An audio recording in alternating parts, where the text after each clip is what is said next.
Showcasing local talent, professionals, and everyday people making Salt Lake City what it is today.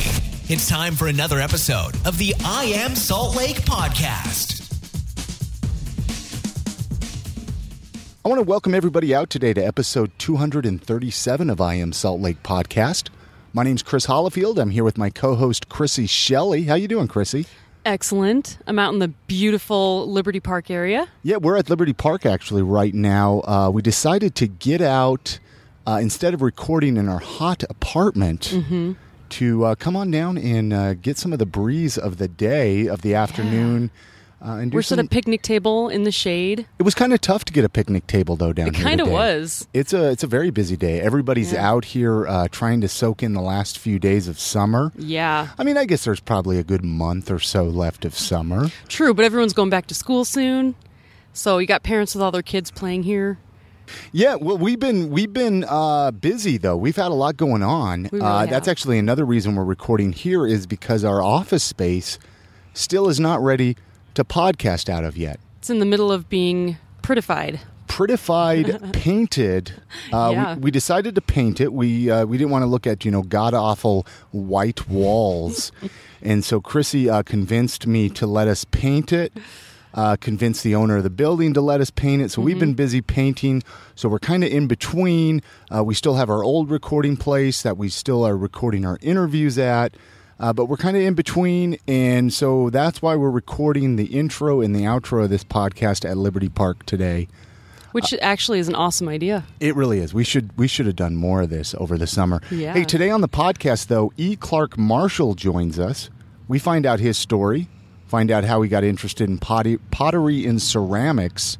I know you've actually known him for a while. E. I Clark, did. I knew him while he was traveling, and when he really got into pottery, and I knew him when he wanted to be a professor. So did you know a whole lot of the story that he shares with us in this episode? I knew bits and pieces, but not nearly as much as we found out. Oh, yeah. He's an interesting guy. When you sit down with somebody and you pick their brain and you find out everything, you learn so much about him. You do, and everything clicks. It really does. He's a brilliant guy. Brilliant guy. We're going to get into that story here, though, in just a minute. Before we get into that, though, Chrissy, let's give some love to our sponsors. We have some great sponsors for the podcast. Oleo Skin and Beard. I know you're a big fan. I'm a big fan of their products as well. Beard oils, beard balms, beard washes. Face scrubs, face washes, and skin oil. Absolutely. Oleoskin.com is their website. Head on over there, buy their products, get them shipped directly to your doorstep. That way, especially when winter rolls around. I know it's hard. You don't want to leave the house. Yeah, and your skin gets really dry in the winter. Oh, my. This stuff really helps. My skin gets dry all year long here in Utah. Yeah. Especially my beard. That's why I like to get the beard oil, scrub it in there, get it under the beard hairs right there on the chin area, and rub it in. Distillery 36, they're our other sponsor of the podcast. Great local distillery right here from Official Rum of I Am Salt Lake podcast. Distillery36.com is their website. You can buy their rum, their Brigham rum, pretty much at every state liquor store here in the Utah area. I think they're all over Utah. Yeah, pretty much almost every liquor store you can find them in. And so go to their website, distillery36.com, find out more about their product, and try some of their rum. Please do. Like I said, E. Clark Marshall's on this episode. We're going to talk about Craft Lake City, though, after the interview. You and I... We had a great weekend there. We had a great weekend at Craft Lake City. Got to talk to a ton of local crafters, DIYers, so to speak. I want to talk about that, though, after the interview that we did with E. Clark Marshall. We recorded this at a different location, so it wasn't at the park. We chatted with him there, and so... but stay tuned for after the interview. We're going to talk about Craft Lake City and some other fun stuff. So without anything, you got anything more to say? Without further ado. You got anything more to say, Chrissy, before we let people listen to this interview? Nope. Ready to go. All right. Let's do this, everybody. Thank you so much for listening. Here is the conversation with E. Clark Marshall.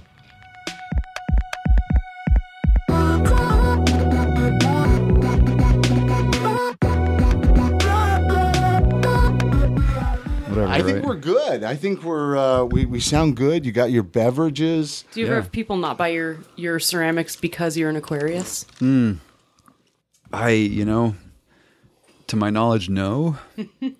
But I suppose they just haven't said it to your face. Yeah, I'm judging that might you have right come now. up. That's fair. Yeah. I like being judged. Absolutely. It's a great feeling. Now, okay, so it's Clark Marshall, right? Clark Marshall is kind of how that's the formal full name. E. Clark Marshall? E. Clark Marshall, So when somebody comes up to you on the street, they say, hello, E. Clark Marshall. I wouldn't mind E. Clark, but Clark is fine. Sounds like an author. Yeah. No, I like that. I wanted to sound fancy. But, Edward's my first name, but my parents named me Clark. Edward was, my grandfather was Edward Norman, and my parents had 5 boys and not named anybody after Grandpa, so they didn't want to name me Edward. They wanted to name me Clark, so I got to be Edward Clark. Well, I just wanted to make sure I was pronouncing it correctly. No, you got it. Appreciate it. Before we get into the interview, I want to give props to Distillery 36 for supplying the beverages tonight. And our delicious beverages. Check them out at distillery36.com. But back to you, Clark. Where's home? Where did you grow up at? I grew up, with the exception of the first 5 or 6 years of my life, I was in Alpine, and then parents moved to Provo. So I am a native Provoan. So Utah County. Yeah, Utah It's County. so fascinating to me, the amount of people in Salt Lake City from Utah County. Yeah. And how liberal Salt Lake City is now, in my opinion. And there are all these Utah County transplants. Right. It's very culturally homogenous, I think is a kind way of saying Google. it. Yeah, exactly. Just in the sense that, I think if you're Mormon and married and have kiddos, Utah Valley's fine. If you don't fall into that category, it's not the most exciting place to stick around. I'm probably offending some people here, but that's life. We're not. Right? We're not out to offend anybody. Yeah. I mean, a lot of listeners know I grew up mostly in Utah County myself. I know, Chrissy, you spent many years in Utah County yourself. I lived there for a long time. And I still have family there. Mm-hmm. I don't make it down there as often as do you still have family down there as well? Or? Yeah, so my folks are down there. I suppose to my dying day, I'll consider that home. I mean, that's big chunk of my life there. Sure. Still, when fall hits, I'll still spend a lot of time down there. Did you go to school down there too, or what? Like I'm furthering like high school, college, university. Did you go down there? Yeah. So did Timpview High School in Northern Provo, and I did my first 2 years. It was UVSC at the time. Okay. It's now UVU. And then I transferred to Utah State after that. I had a brief stint back in Provo. Super cliche. This is my late 20s, lots of student debt, no idea what I wanted to do with my life, and it was the height of the recession. So I ended up back in my parents' basement there for a brief stint in my late 20s, There's nothing wrong with that, though. No. I think a lot of people, I don't think it's so uncommon anymore. Right. But there was a time, I think. It was pretty much everyone did it. Yeah. I would say. Oh, yeah. No, I remember it was almost like being back in the old neighborhood because the difference was a lot of them were couples and they had kids and they were back in mom and dad's basement, right? Sure. In my case, I wasn't married and didn't have kids. But for about a year or two there, it almost felt like being back in the old neighborhood. A lot of people, height of the recession, 2009, 2010, somewhere in there, 2011, a lot of people were sort of back home with mom and dad, and that was just how that was, so well, let's get in. I want to get into like your ceramics and pottery. I don't know what the correct term is for it. All those are fine. Okay. Yeah. I mean, did you come from an artistic family? Was that kind of how that stemmed from, or at what point were you like, okay, I want to pursue this? Or is that jumping ahead a little bit, or where does that come along in your timeline? So I came from a family that appreciated the arts. My mother taught English at Provo High School. They took us as often as they could down to the Shakespearean Festival. Parents were always reading books and about history. They'd take us to see things like Mannheim Steamroller, and so the arts were a pretty big part of the family. My parents took me to Europe when I was 12. Wow, that must have been an experience at 12 years old. Yeah, that was life-changing, actually. I mean, aside from for example, we were in Amsterdam for a few days. Aside from the obvious cultural differences between Provo, Utah, and Amsterdam, that was eye-opening. And we spent most of our time in museums, which for a 12-year-old kid was cool for about 5 minutes. But somewhere along the line, that rubbed off on me. I caught the bug, so I go back to Europe every couple of years. I've lived there about 4 years total over the last over the last 15 years. I've probably spent 4 of them in Europe. So there is, I would say, I wouldn't necessarily call it an artistic family. I had a brother who sang in choirs and studied sort of voice at BYU. But it was a family where we really appreciated the arts. Had an uncle that drew for Disney back before Pixar, right, when there was still sort of hand-drawn cartoons. Yeah, hand-drawn cartoons. Yeah. He did Animaniacs and Tiny Toons. He did background for both of those. No way. Yeah, so that's awesome. So was he an inspiration to you then? Honestly, not really. It was just that it was in the family. You know what I mean? It's just to say that it was just there. It was just like, okay, that was just like if you had some a family member that was a mechanic or something. Yeah, like well, that. It was cool to see your uncle's name in the credits after school every day. You know, I'd come home around 3 and watch Tiny Toons and Animaniacs back to back and see my uncle's name there. So there was art in the family. All of my older brothers took art classes, and again, I think with the exception of the one that did choir, they all took ceramics and would bring home their finished pots and pottery. And so that brings us to Timpview High School. If you went to Timpview High School, with rare exceptions, everybody took this pottery class from a guy named Andy Watson.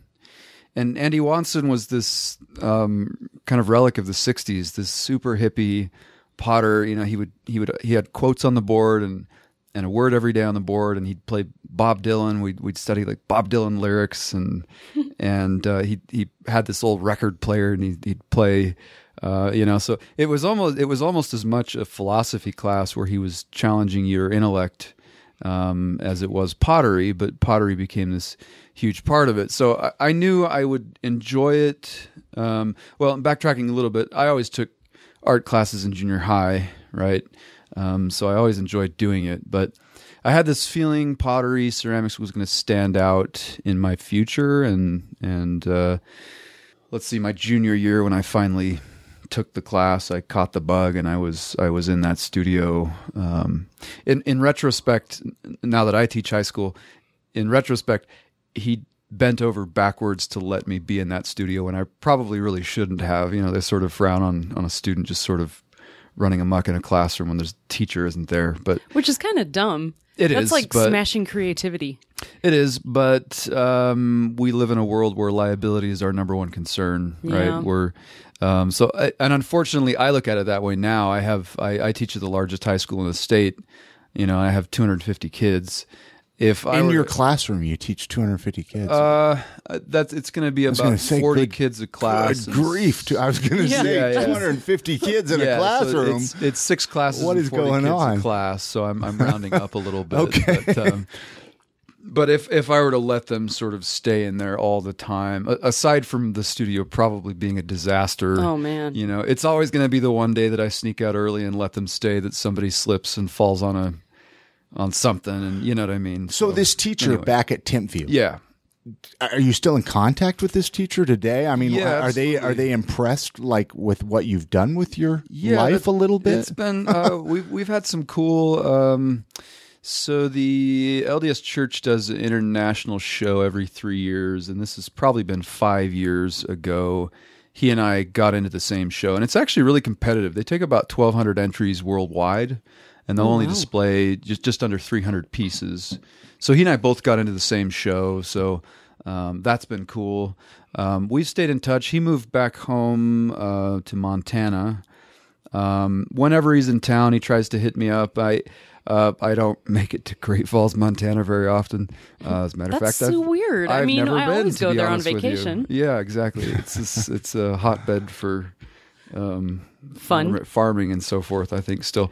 In any case, it was kind of one of those things when I started teaching again. I taught when I was early college student. I taught ceramics, and then I came back to it about 10 years later.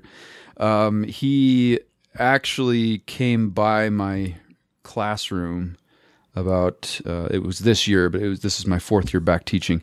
But it was kind of weird. I had this little vision when I started teaching. I thought, he's going to find his way into my classroom at some point, and I'll get to show awesome. my kids who technically taught you. their grandfather is in pottery. So I apologize if you said it already, but for the sake of the recording, you're a high school teacher that teaches ceramics as well. Correct. Okay. Because I caught that somewhere along the way. Right. I wasn't sure if the listeners did, just to kind of get the story laid out. So, that's fascinating.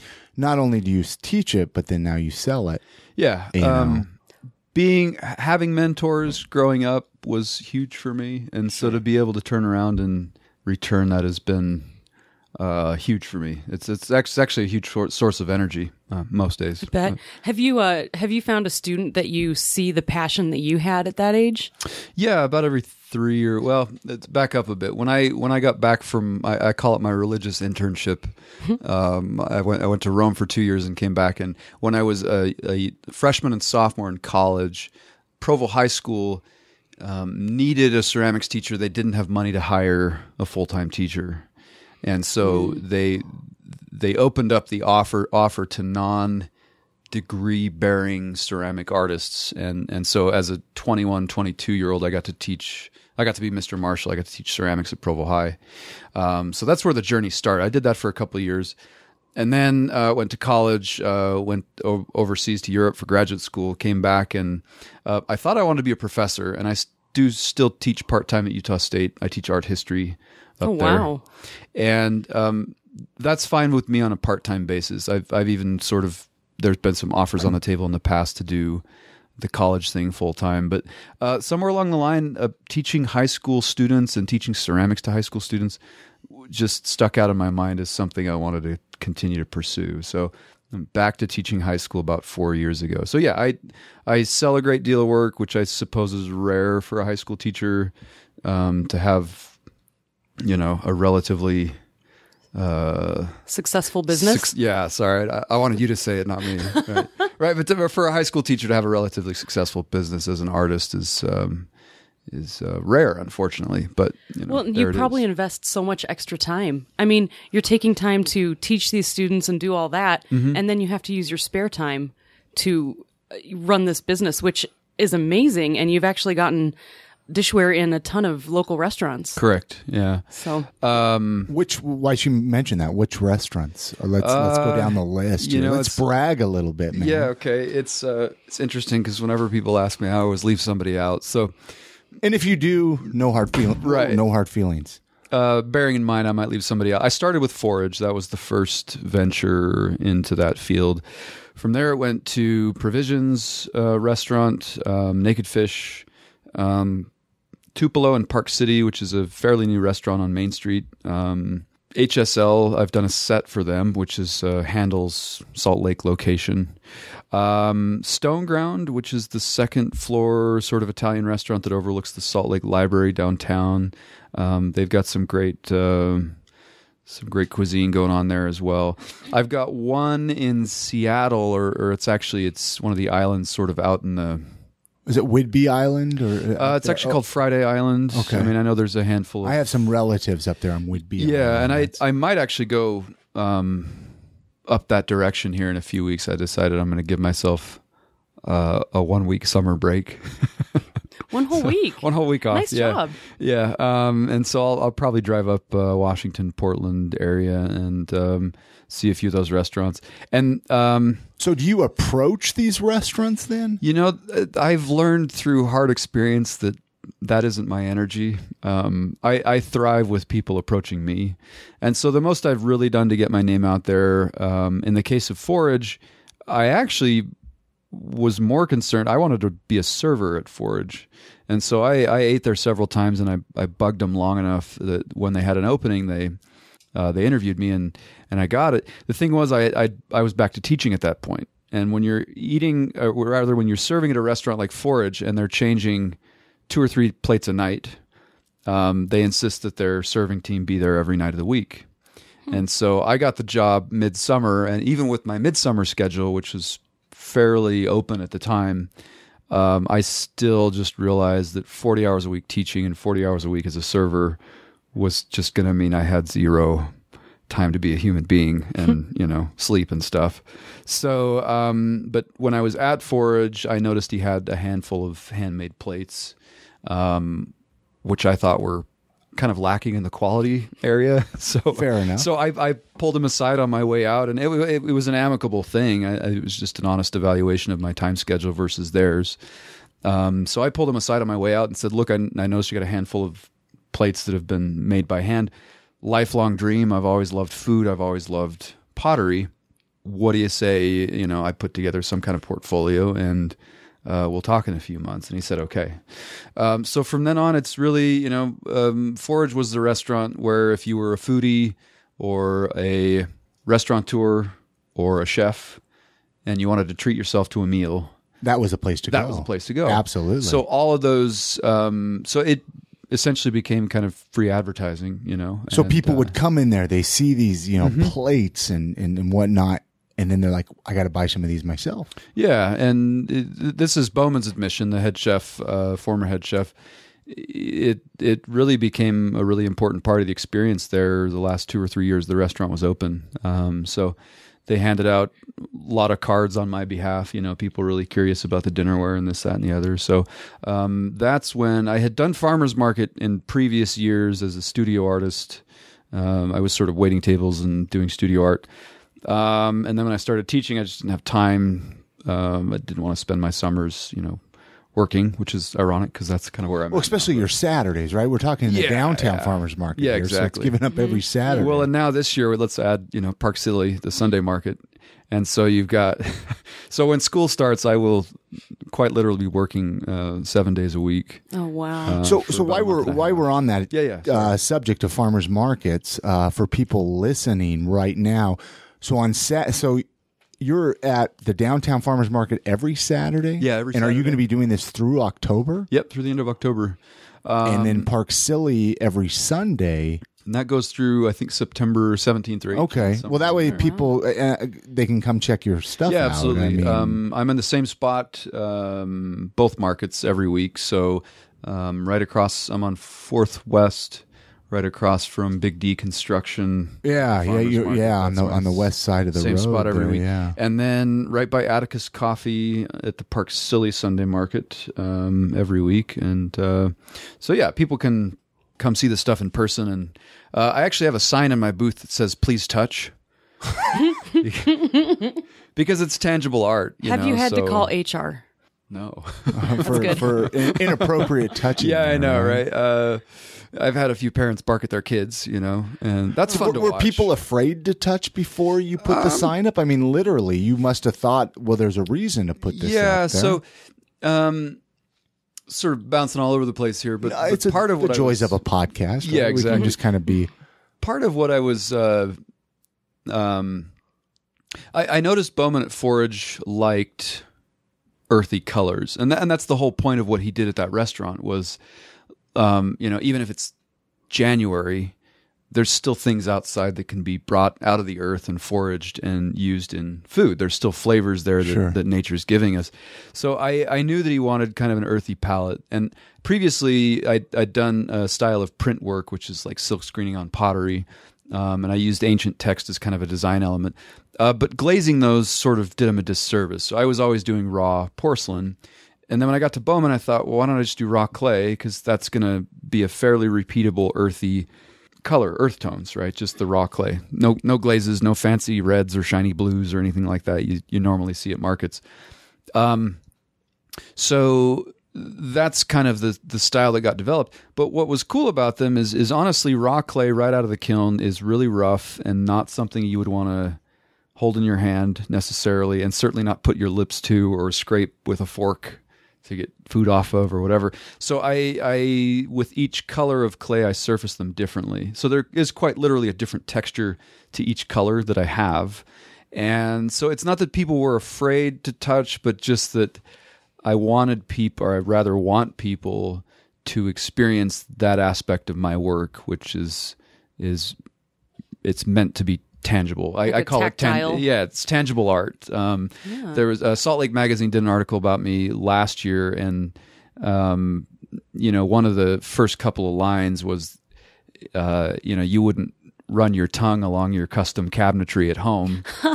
But that's exactly what pottery is, and it's a weird word to use sometimes, but it is intimate art. You're touching it with your fingertips, you're touching it with your tongue, with your lips.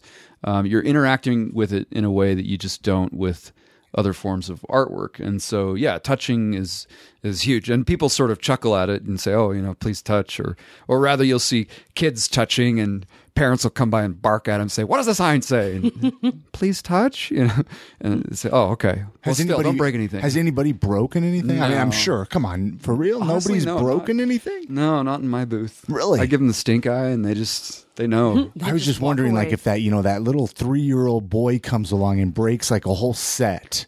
Yeah. And then they're Dad had a lot paranoid of hundreds of dollars. Would you? Oh, man. I would just.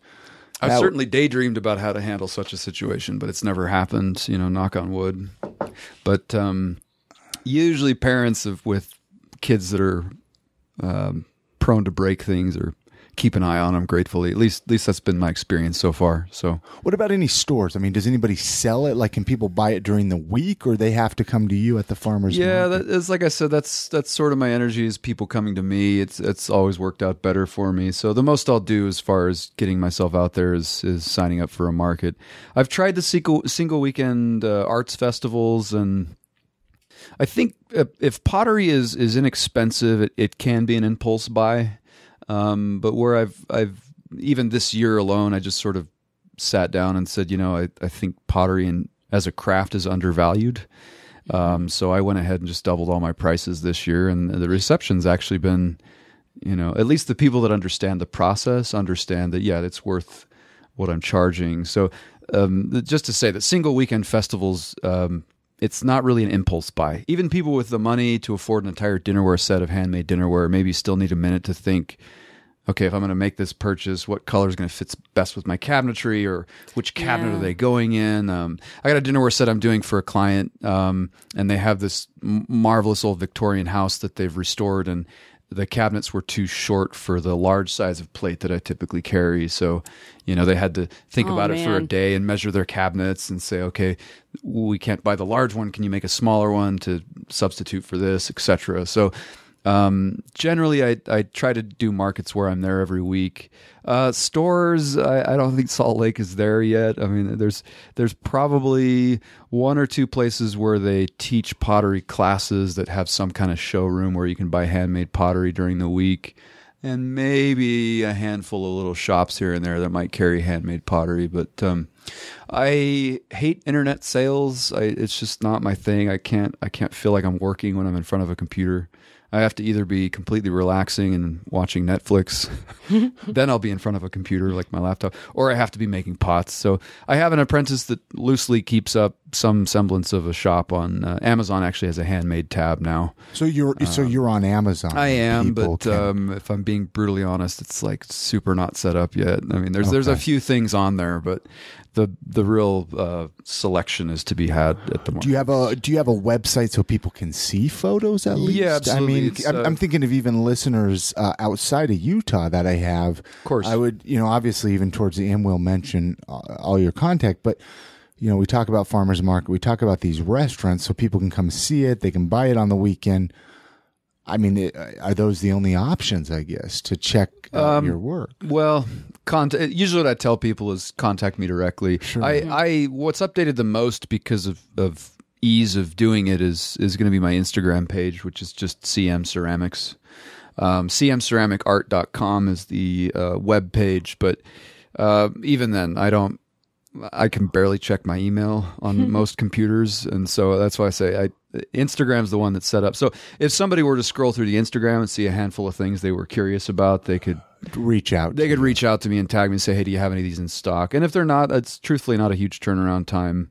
4 or 5 weeks if I don't have something in stock, and so I've facilitated a lot of sales that way too. And is it difficult to ship if people order from farther away? Yeah, shipping sucks. Stuff breaks, man. Yeah, it does. And I've you see these these kind of blooper reels of FedEx dudes tossing boxes over fences and whatnot, and it kind of has to be true because I usually when you ship pottery, you double box it. You do a lot of padding in one box, and then about 2 inches of peanuts on all 6 sides. And I've still had stuff break. I mean, not even just once, like a handful of times. And the bummer with that is, like, I'm really the only one that suffers the loss because the client still didn't. They ordered 20 bowls and they only got 19. I still have to send them another bowl and pay for shipping. So, needless to say, I'm more than happy to ship, but yeah, since you're asking, it's a huge pain. So it's probably why you don't go out of your way to really, I mean, it would be tough in your business to really have a huge internet presence with a lot of mail order because you're going to run into a lot of hassle. It's an in-person type thing. Yeah, I go back to the please touch sign. It's if they're visually appealing, I love that. But again, the real happiness is to experience them in person in the first place. But I'm still kind of a young business, so things like that I'm confident I'll have to work out. And long term, at least with the dinnerware, there actually is a shop locally that does manufacturing, which puts me as a designer in that case. So if you'll notice on my Instagram page, the first thing at the top is ceramic designer, because long term, 2 things. One, I'd like to be able to offer a lower price point, both for clients and for restaurants. I can't do that making them by hand, That's the other thing. It's kind of hard to explain to restaurants sometimes. I have restaurant pricing, and part of that I allow because I know it's going to be free advertising. Sure. People are going to eat off those plates again, some restaurants at this point have had some of my plates about 3 years, Oh, wow. So that's a lot of people eating off of. We've actually eaten off your plates. Where at? We were at Palette with a friend. Yeah. Oh, okay, right. And we were ordering I all left this that out food, earlier. Crap. And she was like, Clark Marshall makes these plates. And I was like, I know Clark And Marshall. she actually tried to give me one of your cards. Oh, okay. And I was like, well, no, I already know how to get in touch with Right, them. right. We were talking podcasting and whatnot. Oh, very cool. And well, now I feel bad for forgetting Palette because it's such a wonderful crew down there. And I get that. And honestly, it's one of my least favorite questions to ask people, to put them on the spot to remember all these things, or if they have to give, remember certain people. But I just thought, for the sake of the recording, it would be fun to mention some of these restaurants for people listening to, put you with the plates and whatnot. And then that way, when they're eating there next time, they can be like, oh, I listened to that guy's podcast. Yeah. Cool. But and that's kind of the purpose of I Am Salt Lake, is to allow people to connect with people like yourself that they might see you at the farmers markets, they might be familiar with your dinnerware, but they don't really get to know who is Clark, who is this guy behind the plate. Cool. Do you have a favorite piece that you've ever made? Oh yeah, there's an interesting one. That is an interesting question. Or is it like picking a favorite child? Or have you ever just made something so obscure? If it's something. Or I guess back to Chrissy's. I've got one. There was a porcelain teacup that I made quite a few years ago when I was doing the printing. The printing I only do nowadays on commission because it's a lot of work. And again, I got to a point where I just said, if it's going to be worth my time, I have to charge X amount. And so my print stuff, I think I might have priced myself out of the market here locally, which is fine. But I leave some of those up in the booth so people can at least see that it's available. Oh, they're gorgeous. But it was Italian writing, some ancient Italian writing, Michelangelo and a few other artists sort of printed on this porcelain cup. And I'd done some chemistry. The cool thing about pottery is it's this poly art, poly science. So there's days where I'm a chemist, where I'm doing algebra and figuring out equations and stuff. But I had used this soluble form of cobalt, which cobalt will always give you a blue. But it was a cobalt chloride, which means literally the metal dissolves as a solution in water. And I'd used that to print this layer of text on the piece. And because it's soluble, it actually soaked into the clay. Wow. And then I printed sharp text over the top. So you had this blurry underlayer of text that you probably couldn't even read. It was so blurry. and then the sharper layer over the top. So it's almost like visually. And I did a series of a bunch of those, but there was just this one teapot that I couldn't part with. Somebody could pay me, a lot of money. Well over $1,000, $2,000 maybe to part with this thing, but I still have it. You were afraid to put a number out there. I really was. Yeah, I thought now someone's going to ask for it. 1,500's the minimum on that one. 2,000 would probably make me, which is hilarious. So there was. Is it hard to put a price point on your stuff? It really is. It must be just so difficult. I took. There was 2 summers in a row. I did Indian. This is my summer, my junior year, and summer, my senior year of high school. I actually drove all the way to Taos, New Mexico to do Native American handmade pottery classes with these 2 really famous Indian potters, Native American potters.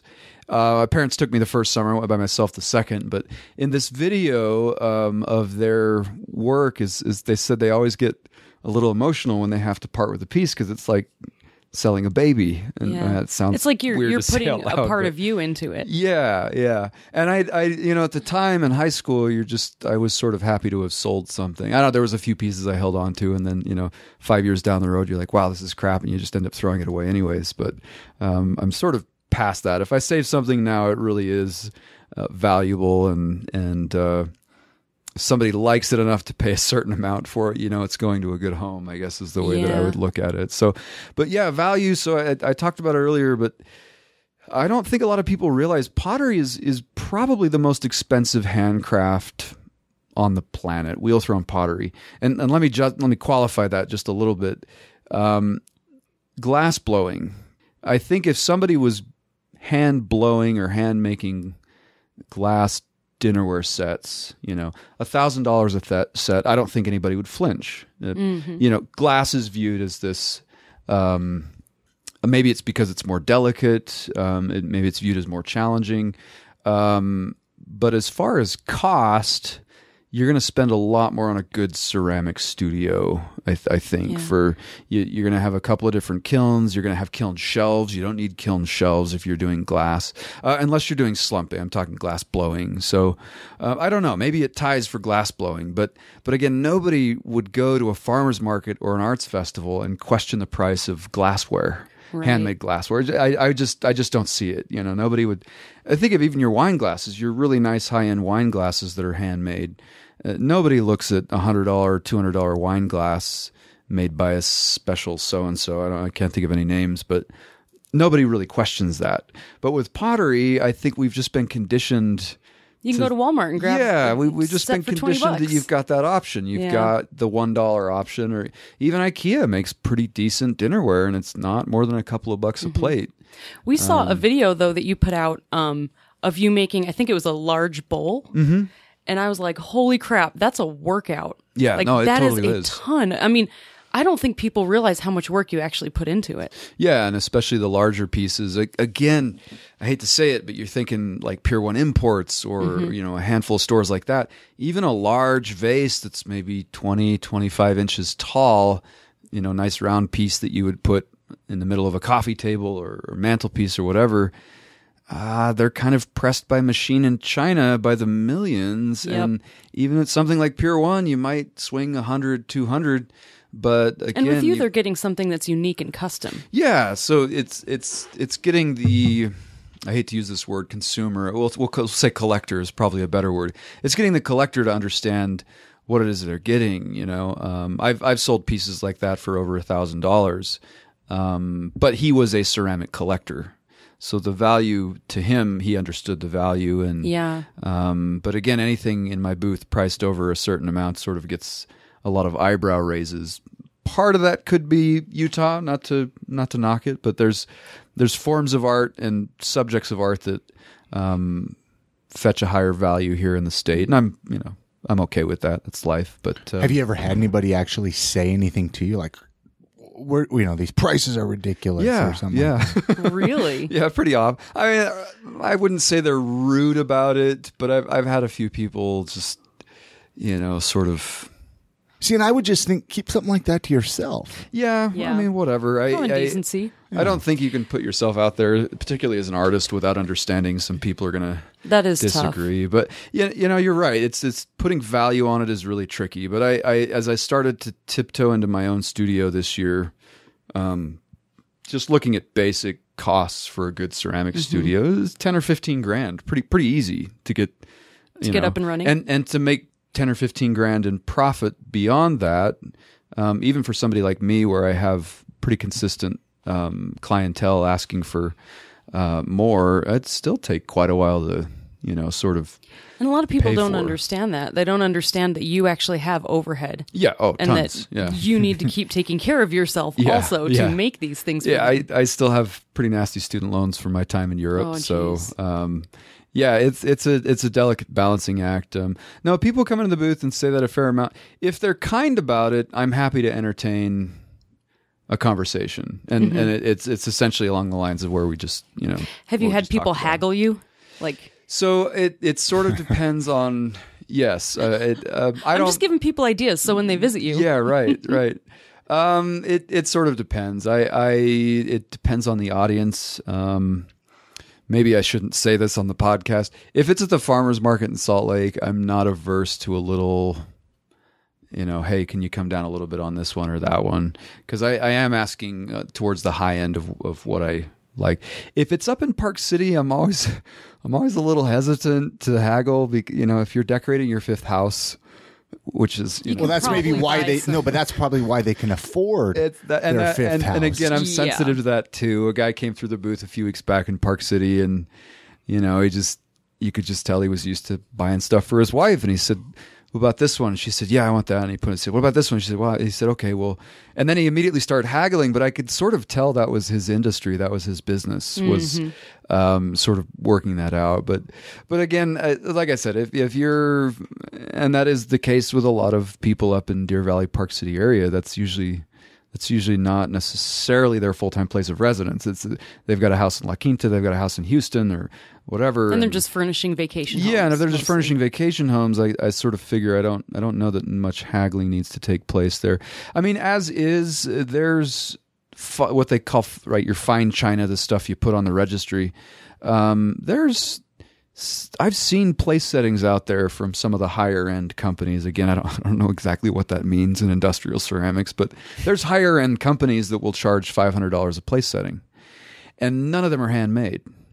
That's the one thing you will never find in commercial china is they might be hand painted, but they're not going to be handmade. They're still going to be pressed off a machine, and hand painted might look like an assembly line, right? One guy puts all the stems on the roses, and the next guy puts the pink rose leaves on there, and the next guy puts the purple violets on these two corners or whatever, and that's their version of hand painted.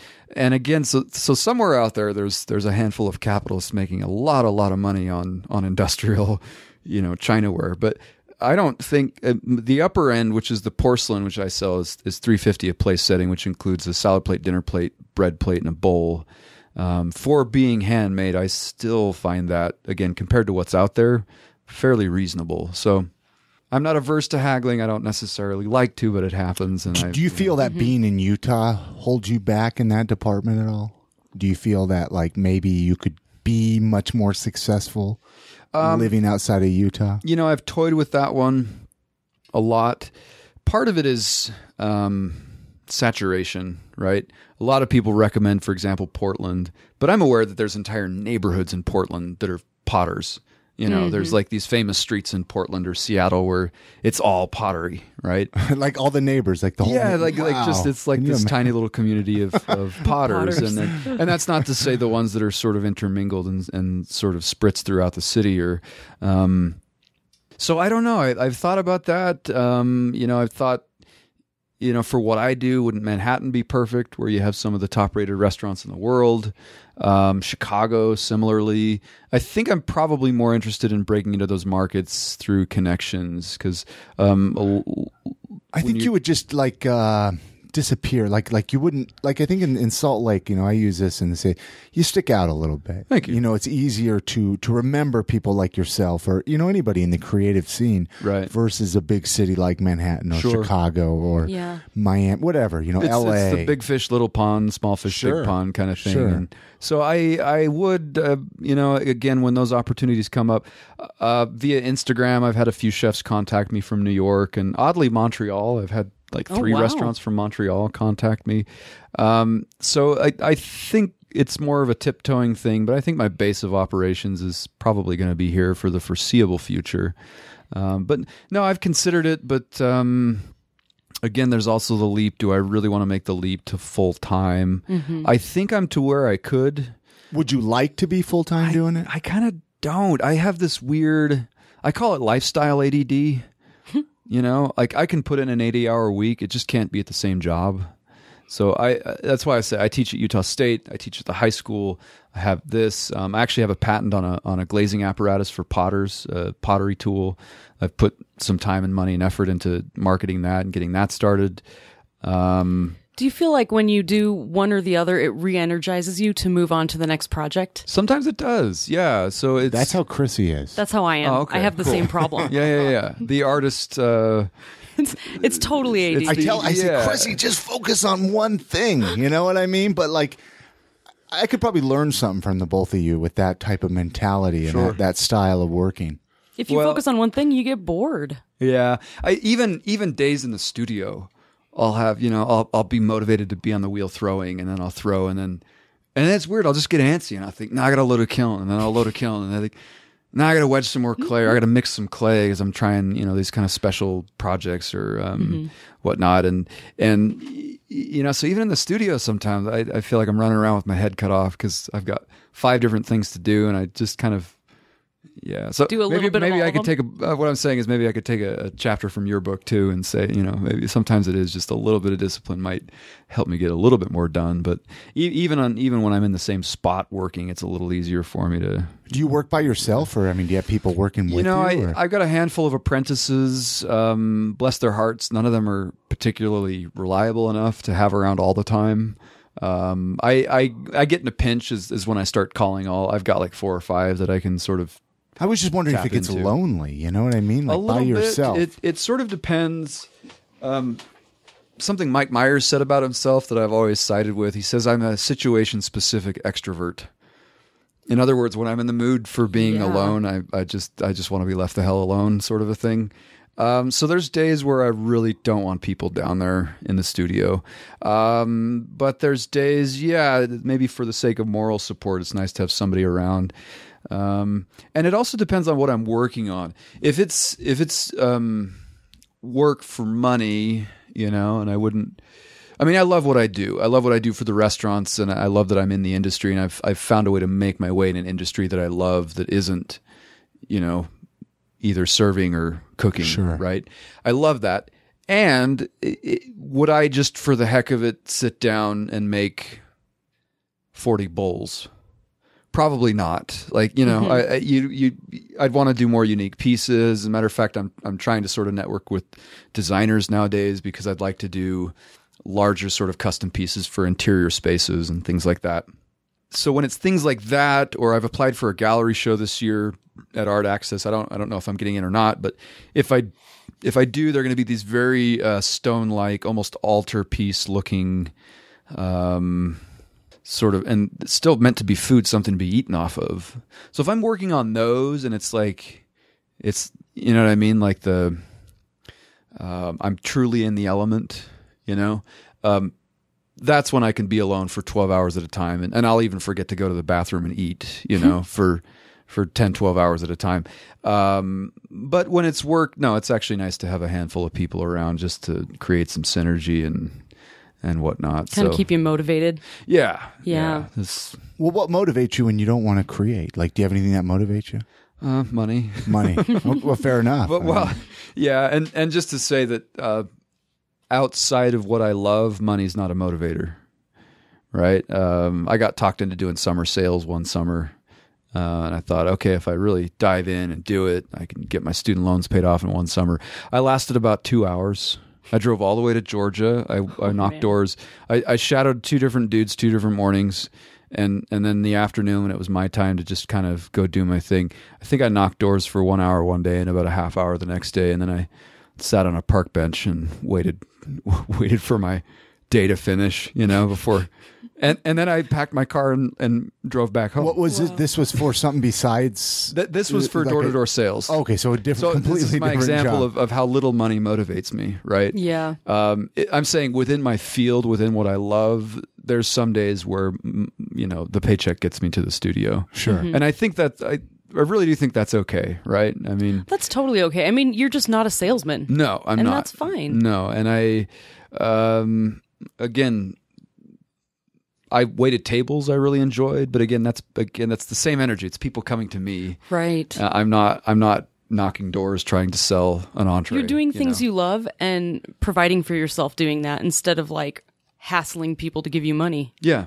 I think that's amazing. Well, and I tell my students, I try to mentor my high school students for more than just pottery, but I say, look, you guys are in this stage where people are going to pull you in different directions and with career wise and say, well, you're smart, you should be a doctor. You're good at music, you should, teach or whatever. People are going to pull you in different directions. And I say, even when you love what you do, and I do, even when you love what you do, there's going to be plenty of days where you just don't want to be there. There's just going to be days like that. Particularly now that it's summer, and as an educator, my summers are sacred, right?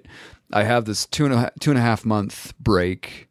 And, I wake up in the morning, I really don't have to go into the studio. Mm-hmm. I really don't need the extra money.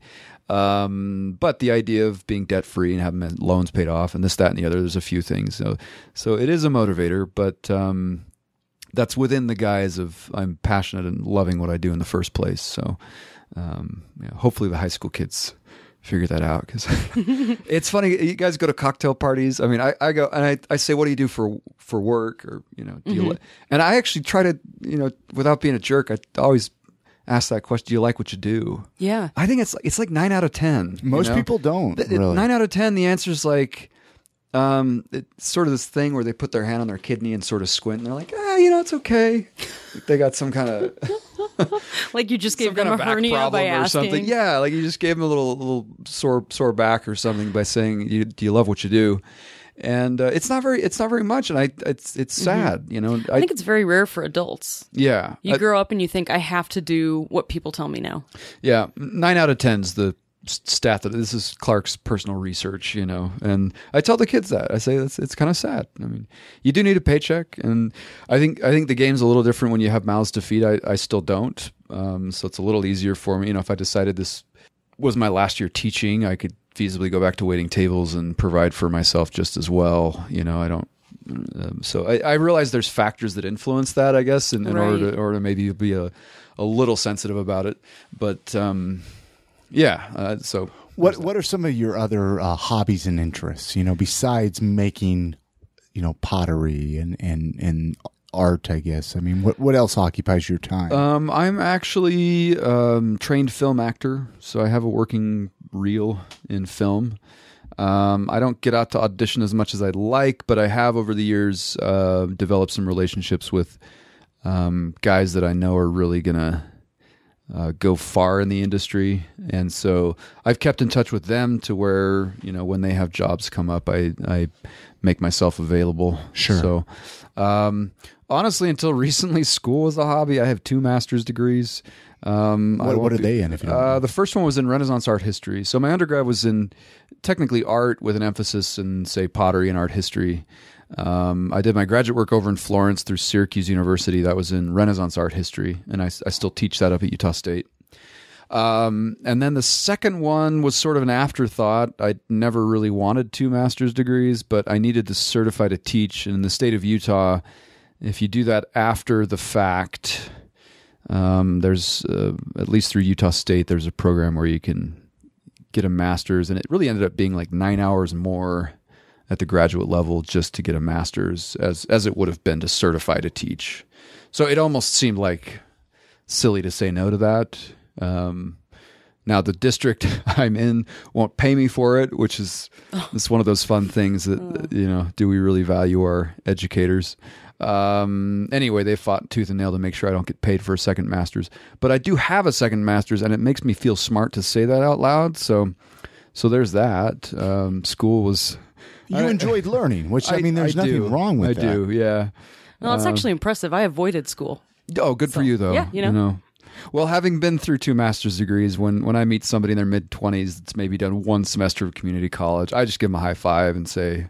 if it's not for you, more power to you, you know. It's the sort of Dave Ramsey thing. I mean, what's the stat? Something like 70% of actual quote-unquote adult jobs really don't require a degree in that field. You know, it's almost, even in our day and age where we insist school is the end-all, be-all as far as whether or not people are going to be successful, most jobs still don't need them. Yeah, but you need it to get in your front door, don't you? Well, just a degree, not like a degree for that field, but just... See, and I kind of, degree. I don't want to get too deep into this, but I strongly disagree. Well, but they have it on the requirements when you go to fill out the application. It says right there, master's degree, bachelor's degree, say that whatever. to scare people away, but if you're good enough at what you do, they'll overlook it. You think? Academia is really probably the only field where that's the lambskin in academia, right?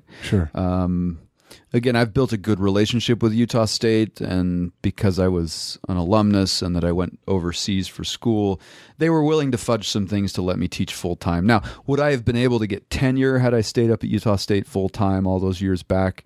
I'd probably be looking at a situation today, right, 2016, 15, whatever. I would have probably within the last year or two, they would have pulled me aside and said, we really want to keep you, but without a PhD, we can't justifiably give you tenure. So, no, for educating, I don't necessarily regret any of the schooling that I did, and I do love learning.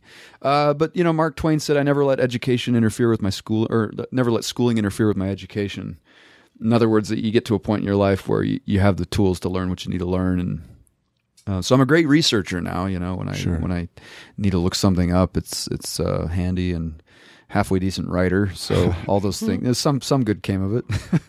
I ask this when we bring people on the show. Yeah. Let's pretend someone was visiting Salt Lake City for a day. What would you tell them? Go check this out. Do this. Visit this area of town. Visit this building, or do this. I mean, is there anything you would recommend? Well, the cliche would be Temple Square, right? You got to go there. Yeah. Well, you don't go to Rome without seeing the Vatican, you know. So I'd say Temple Square, and what else? I actually I've had to think about this because I've got a friend who's an airline a flight attendant. She said, you know, we're going to be in Salt Lake. So again, probably a handful of restaurants that I make stuff for. If Forage were still open, Bowman's going to reopen probably next year in a different location under a different name. But if they were available for an evening, just that Forage is, you know, he's found all this local stuff to forage that's sort of very unique to Utah and the fauna and flora of the state. If they're foodies, I would definitely have taken them there. Beyond that, there's a handful of hikes. You know what I mean? I used to rock climb. I grew up rock climbing, so there's so you know some pretty good spots, probably. Yeah, there's a particular within 45 minutes of the airport. There's some great stuff, and I would even say Park City. I'd include that too. Absolutely, you got to go up there. It's this beautiful old mining town. I mean, it's certainly the outskirts have been pretty industrialized and sort of commercialized, but you can go see some empty silver mines. Yeah, exactly. I mean, seriously, I went to an old abandoned silver mine and just walked around for a day. See, and I need to do that. Awesome. I haven't really spent a whole lot of time in Park City, believe it or not. I don't know. I just don't get up there. The air's too fresh, and the people are too uppity. I don't know. Too happy. There's too much happiness in Park City. I know. We spent a day up there, Chrissy. We did. We enjoyed it, and we said we need to come back up here and spend some time. I mean, High West is up there, you know, and check them out. But I know you mentioned some restaurants, but we like to ask, favorite local eating spots. I don't know, any other places. I know you mentioned the restaurants that carry your stuff. Right. But are there any other places that you enjoy getting a nibble as even a recommendation? Go check these places out versus, your fast food chains and your corporate chains. What are some local places you like? On 2nd West, there's Sette Bello, which is... Now that's a throwback to my time in Italy. They import the flour, and it's as close to a good Neapolitan pizza you can get outside of Naples, basically Naples, Italy. So pretty close even to though it's not specifically Utah food per se. It's not peach cobbler in a Dutch oven, but it's it's a good local spot to get a. You mean you can't get Jell-O there? No Jell-O there. And incidentally, that's in my opinion the best gelato in the city is also right next door, right next to it. Yeah, I actually know the guy. He's half Albanian, half Italian, and I still don't think he speaks very much English. So I go over there and chat him up every once in a while, and so that's what I'd say. Again, even though it's an Italian restaurant, it's a very well executed Italian restaurant. So. Any other places at all? Again, I if I want a quick bite, I'll pull up to the bar at Palette. It's still just and I ate there plenty of times before they started using my wares. So that's probably the two I'd toss out there. Do you have any questions, Chrissy, to wrap this up here so we don't hold him up here all night? I guess any other questions you want to ask him? Yeah, what is your go-to karaoke song? There we go. Oh wow, Bust a Move. Nice. Yeah, that old hip hop song from the 90s. I love it. Yeah. It doesn't require singing. Well, I find the 90s songs is kind of this, that's the era of the go-to karaoke song. Yeah. Especially 90s hip hop songs. Yeah. Mm-hmm. Yeah. They it's all changed hip hop, Yeah. I used to be able to listen to it and I can't so much anymore. Is that bad? Is it because we're older now? Does it defend somebody? I don't know. I don't know. I did say there was a question you asked earlier and we got off on a tangent. I didn't answer. Oh. Do I see students that Oh yeah. Oh yeah, mentor? About every 3 or 4 years, I'll have a student.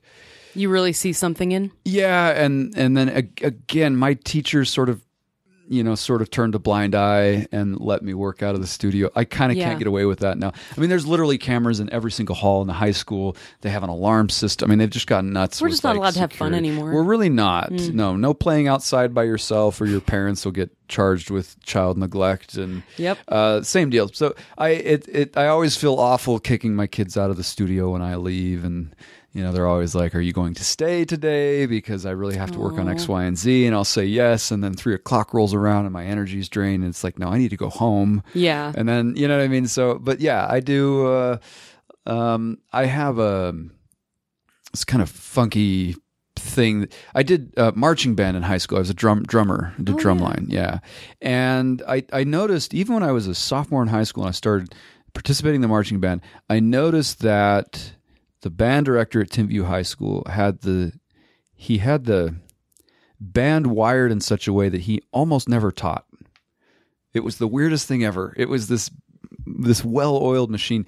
And so I was a drumline instructor for quite a few years. I don't do that anymore, but I did take that lesson with me. So I teach wheel-thrown ceramics, which is one of the more complicated crafts on the planet. Like stuff you can do with your hands, spinning wheel, how much water, how much wheel speed, rise over run kind of thing as you're lifting the clay. You make it look easy, but it's actually really hard. Thank you. It's that's 18 years of doing something that makes it is look fun easy, to watch right? You make it though. Like those videos have done got a lot of mileage out of those. But in any case, I have what I call my TA program. So I always have a handful of students that are not only very good, but I also train them to be good at teaching. So I'm slowly tiptoeing into this territory where I do a lot less teaching than I used to. That's kind of nice. It's nice. No, I talk, and it's student leadership. It's good for them, It's very good for them. I talk them. up the TAs, and I talk up their ability to teach because they learn from me. And so what does that amount to? That they can, I've packaged it in such a way that, I can teach 40 kids at a time. It's not an easy craft to teach 40 people at a time, but so I have a lot of students that I've been really proud of over the last couple of years. So seems like that's awesome. It makes it like super worth it. Oh, it's very rewarding. It's a huge part of what I do as an educator is, and even at the art history level, the college level, I tell the kids, even if you're doing the whole Dave Ramsey thing and trying to graduate debt free, you should still for a summer borrow the money and go abroad, because travel is one of my huge things. And so if you're going to study art and art history and not go to some of these birthplaces of these movements that inspire you, let's face it. You're missing out. Well, local culture, let's face it, a lot of them are going to get married right away. They're going to start having kids right away.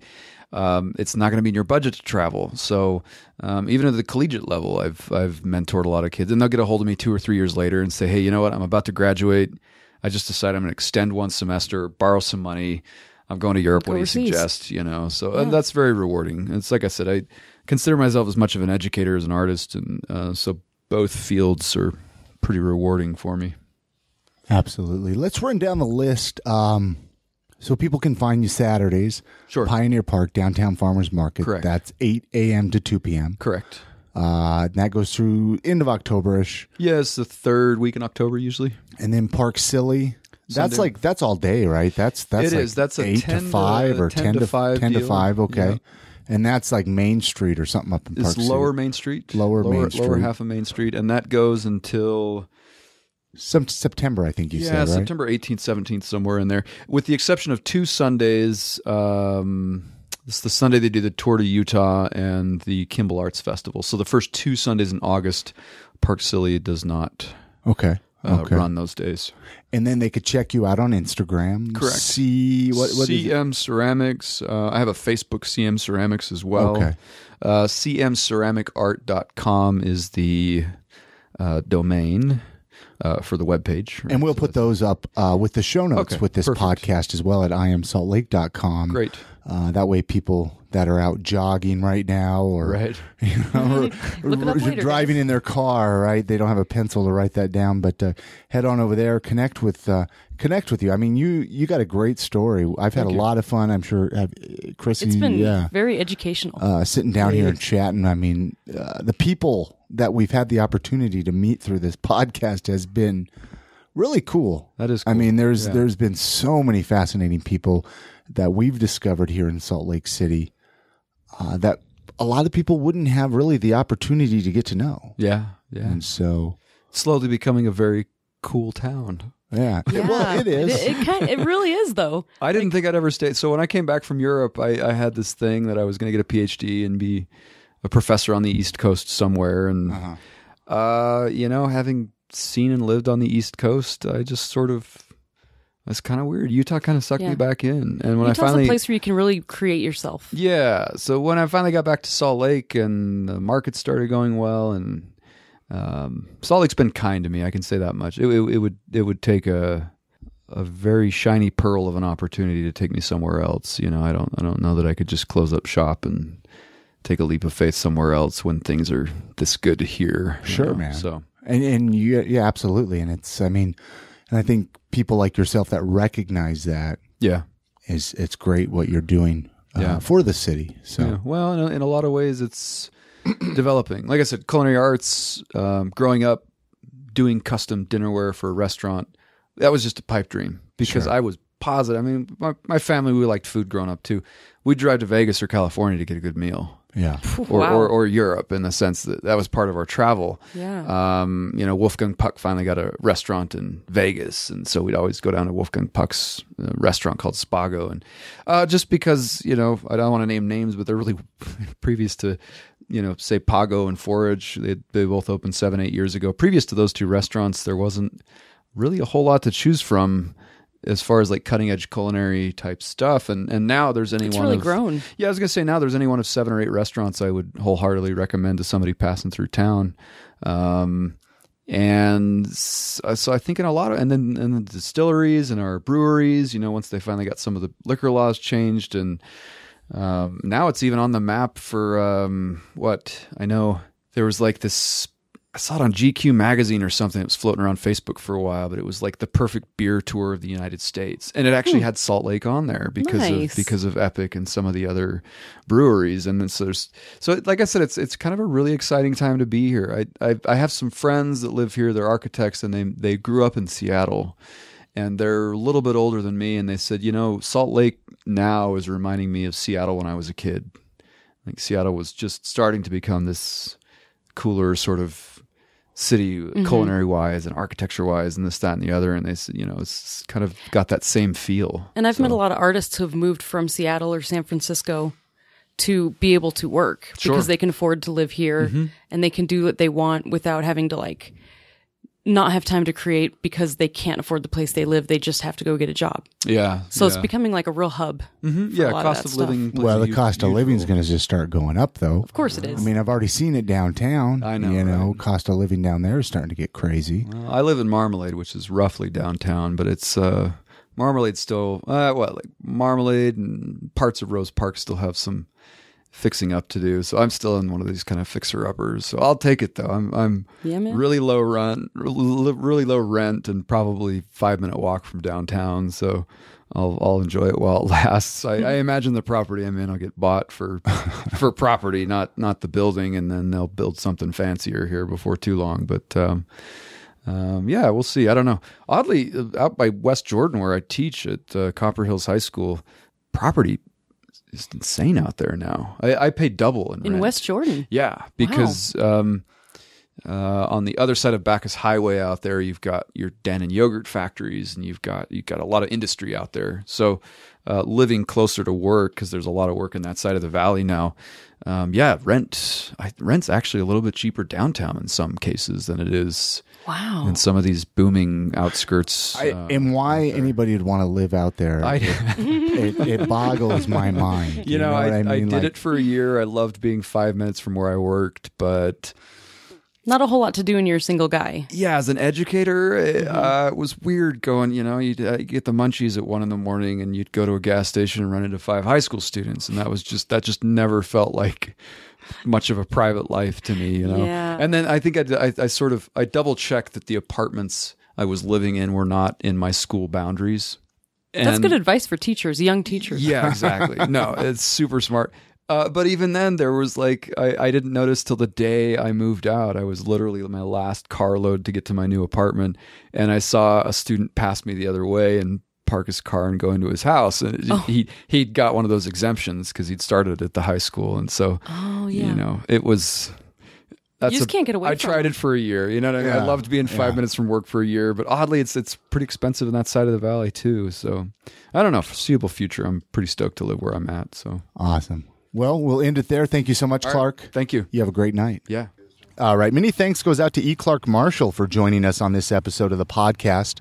Go to iamsaltlake.com/237 for episode 237. That's where you're going to get all the links, all the notes for this episode to connect with him. Reach out to him. Check out some of his pottery. I mean, this is great stuff. You can see it pretty much at any local craft fair. Yeah, he's at the farmers markets, Park Silly. We talked about that in this episode. So make sure to stop by, say hello. Let them know you heard him on I Am Salt Lake. Because, we bring these people on the podcast, and if they don't know anybody listen to them, I mean, what good is that? I mean, it's a lot of work to put these together. It helps them and us feel better if you let them know. And let us know as well. Let us know as well. So this weekend, Chrissy, we're recording this right now on Sunday. We did Craft Lake City yesterday. Yes. This was actually your first Craft Lake City that you've ever been to. It was. And apparently it's been going for 8 years. So shame on me. I've been going every year. Yeah. Really, I mean, since the first year. And it's really expanded. The first year was only one day. It was one day, and if I remember correctly, it was only on the one street, on the Gallivan Avenue, which was the lower level. Yeah. Then they expanded it. I'm not really sure when they expanded it to 2 days, and then this year was 3 days. Yeah. I wasn't crazy enough to go all 3 days. Oh, man. I was like, one day is enough. It'd be overstimulating. And there were so many amazing people there, so many amazing crafters, so much amazing talent. It was hard not to buy everything. That's all we wanted to do. We got some photos and some art. We got some great local art for the new I Am Salt Lake office space. Yeah. We got some great connections there, some great people we want to bring on the show. Oh yeah. And we got to see Folk Hogan at the end of the day. We got it. Always great to see those guys. They put on a heck of a show. They've been on the podcast a handful of times. Mm-hmm. But it was a good time. So if you had an opportunity to go to Craft Lake City this weekend, pat yourself on the back that you took time to support some of the local people here in Salt Lake City. So many great people there. They even had a STEM building, which was actually really cool. Oh yeah, that's one of my favorite. It was fun to see. They had VR. They had kids doing virtual reality and lots of science stuff upstairs. And I know that's right up your alley. Oh yeah, I totally dug it. It was great. But anyway, like I said, go to iamsaltlake.com. That's where you're going to get the show notes for this episode. Also on the website, up in the far right corner on the main website, there's a donate button where, $1 or $2 really goes a long ways to help support the podcast. Yes. We've been doing a lot, and continual support is very much appreciated. We got a lot of projects. And we're working really hard to bring you new and better content. And so many thanks to those of you. I know recently we had the GoFundMe for new equipment, which we're piecing the new equipment together. Yeah. But we got a long ways to go before everything is supported. And also reach out if you're interested in becoming a sponsor of the podcast, a sponsor of the new office recording place, a sponsor on any sort of level. Yeah. We'd like to make a package that works well for you or your business. Let's see, iTunes reviews. Leave us an iTunes review. That's a great way to support the podcast. I think a lot of people don't realize the importance. How much it means. It really it means a lot to the show. It helps our rankings and ratings. Yeah. And so head on over to iTunes and leave a review. We also created an I Am Salt Lake community group on Facebook. We're going to put the link to join that community on the show notes with this episode as well. Find us and join us. Let's talk. Yeah, I mean, there's a lot of ideas I have with the community, and we're going to be doing more with that. Before we do leave this episode, though, we want to tell you about another awesome local podcast, The Utah Foodie. If you love podcasts, you'll definitely want to check this show out. They've been talking to some amazing people involved with the restaurant and food establishments here in Utah. Again, that's the Utah Foodie Podcast. Find them in iTunes or Stitcher Radio or however you listen to podcasts. Anything else you want to mention, Chrissy, before we leave the beautiful people of Salt Lake City? I would say contact us. Let us know what you want to hear, what you like about what we're doing, what you want to see us change. Yeah, we don't know if you don't email us, guys. Email. Yeah, email. Or join our Facebook group, like you said. Yeah, join the Facebook group. I'm Chris at iamsaltlake.com. And I'm Chrissy at iamsaltlake.com. And you can also voicemail or text us at 385-202-5926 is our number. Feel free to reach out that way as well. You guys have a beautiful week. Get out and enjoy the city. And support local and have a good one. Bye now.